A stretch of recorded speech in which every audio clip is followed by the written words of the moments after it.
Okay, well, this is the first film in a series of reviews. My name is Steve. Dr. Hack, as some of my friends call me. That's always a term of endearment, I hope. Anyway, so this is basically what I'm going to be starting out with is the Fender Hot Rod Deluxe White Lightning Edition. You can look up all the specs if you know what a Hot Rod Deluxe is. You know what the White Lightning is. The main difference is it has a different speaker in it, and obviously, cosmetically, it's white. Not too much of a stretch on the brain or imagination on that one. Second is my 65 Deluxe Reverb. This is the reissue model, obviously. These things are quite expensive otherwise. It's a wonderful lamp, and this will be reviewed also. Third in line is my Carvin MTS. This is primarily my, I would say my metal amp, if you will. They're quite wonderful, but they are very, very loud. Hence, anybody trying to play one of these indoors or inside of a house, or no matter how big your house is, if you don't want to piss off your neighbors, get yourself a THD hot plate. Not really much to review on that one, but in my opinion, it really beats the Marshall Power Break and pretty much any other attenuator I've ever seen. Just make sure that you match up the ohm outage on it. Otherwise, you're going to have some heat issues, you might say. Let's put it that. You don't want to burn your house down. This is another amp that I'll be reviewing later. This is the Fender Super 60. This one was built in '89. I got it off of Craigslist about a year ago, and tell you the truth, it's a wonderful little amp if you can find one. They're not very user friendly if you like taking stuff apart and modifying them, because the way that they engineer the chassis makes it a little bit difficult to get in and out of easily, but once it's set up, it is a wonderful sound. You'll be seeing that one later on. This right here is my new Strat. It's just a Fender American Standard with the maple neck. Be reviewing it. I don't know why. I might not. Everybody knows what this Strat is. The 2008 model does have a new type bridge on it, which is if you can look at that, if I can zoom in enough without screwing up the picture like that. There we go. Let's focus on that. There we are. It's no longer on the American Standard versus the Deluxe. It's on it's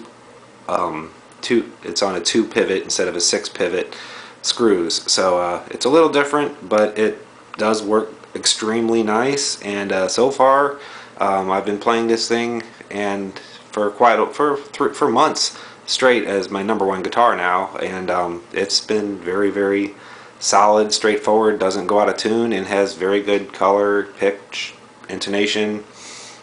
Can't complain about an American Standard Strat. There's a reason why everybody plays these. And then as we pan over here real quick, this is a couple other guitars I'll be reviewing. First one in line there is an Ibanez. That's the AF86 VLS. It's no longer made, but it's equivalent to like the 125 or the even the AF95 is a little bit less quality than this one, but this is a pretty nice guitar. If you can find these, they're wonderful. Then I got a PRS in there. I don't know if I'll review it or not. Everybody knows what those are. Then that's Lauren. Thank you, John. That was a gift to me. That was extremely needed at the time in my life that I needed that. The next I will be reviewing this guitar. That is the AS103. They're a little hard to find for some reason. I don't know why. It is the quote custom model. They have the lower lines like the 93 and the 73s. Wouldn't suggest them compared to this thing. They're about $800. And they are wonderful. And once again, thank you, John. I love that. That is sugar. Then another little Strat back there. That's just Maria. It's an old Mexican HS, just a single humbucker one. Long time. I guess that's probably at least 10-15 years old, but it still plays well. And then that's a Wes Montgomery. it's a Washburn series, but this was made in '89.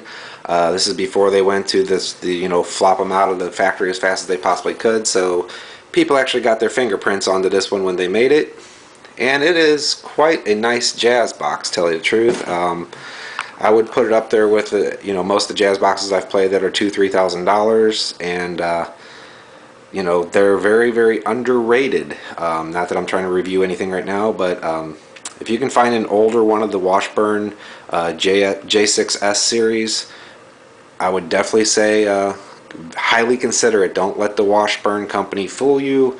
That is a very nice playing guitar. I would put it up with pretty much anything, really, until you get to the really, really stupid, expensive $5,000-$7,000 guitars. It's just a great guitar. Otherwise, I do most of my recording just through a basic, very, very basic Alesis 8-channel. Usually just use 1 or 2 channels. For backing, I'll use a Jam Station JS5. The JS5 Jam Station.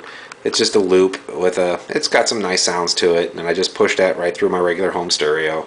No big deal.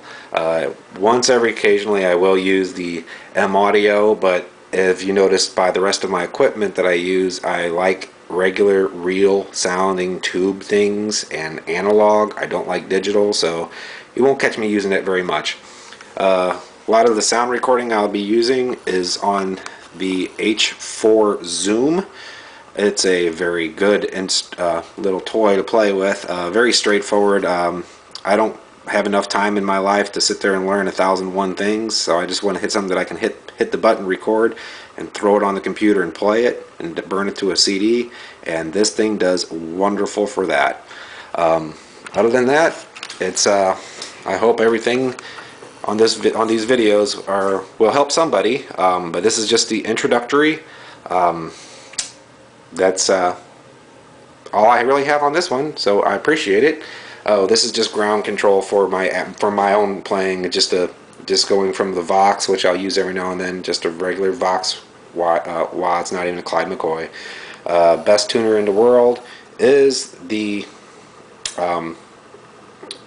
TU2 from Boss. Don't buy anything else. There's nothing else in the world like this thing, period. There's a review for you right now. Just a regular MXR Dynacomp, $40, best well spent thing you can ever buy. That's my TS9. I guess I've had that for about 20 years or so. It's been modified almost all its life. That's the brown mod. Out of all the analog delays, I highly suggest the MXR. I played all the digital ones. They're hyper sterile, and unless you want to go to the Mooger Foogers for $400, $500, $600, you cannot beat the carbon copy. That's definitely will have its own review. And then the small clone EH chorus pedal, pretty decent. If you like chorus, it's got a very natural. It's not all. You can actually hear digital stuff when you're playing them, and I really don't like them, so I'll stay with that, and that's what first reviews will be coming up. Hey, I hope everything's good for everybody else, and once again, I will see you on the next video. Take care. Bye-bye.